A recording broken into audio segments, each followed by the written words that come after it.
আসসালামু আলাইকুম, সবাইকে নতুন বছরের শুভেচ্ছা জানাচ্ছি আরও একবার। আজকে হচ্ছে পহেলা জানুয়ারি ২০২৫। আর যেহেতু আমার মধ্যে একটা বিষয় আছে, সেটা হচ্ছে আমি প্রতি নিউ ইয়ারে নিজেকে কিছু না কিছু গিফট করি। এই জিনিসটা আমার কাছে ভালো লাগে।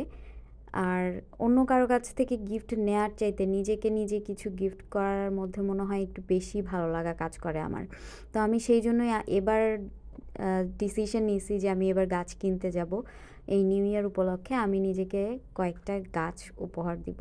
তো সেই উদ্দেশ্যেই আমরা দিয়াবাড়ি চলে যাচ্ছিলাম। এই যে বলতে বলতে আমরা চলেও আসছি। দিয়াবাড়িতে প্রচুর নার্সারি আছে এবং প্রত্যেকটা নার্সারিতে এখন ফুল গাছে ভর্তি, অনেক সুন্দর সুন্দর গাছ।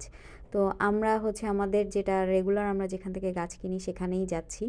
তো যেতে যেতে এই যে চলে আসছি আমরা অলরেডি।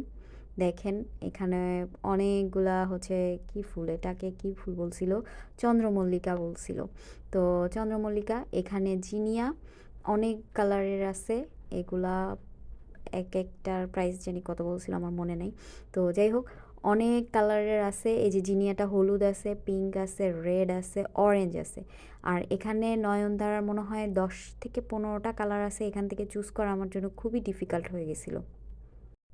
এত এত গাছের মধ্যে আমি যে কোন কালারটা রেখে কোন কালারটা নিব আর কোন গাছটা রেখে কোন গাছটা নিব সেটাই আমি বুঝতে পারতেছিলাম না। তো আমি 10টা বেছে নিলাম, এরপরে আমি হ্যাপি মুডে বাসায় চলে যাচ্ছি।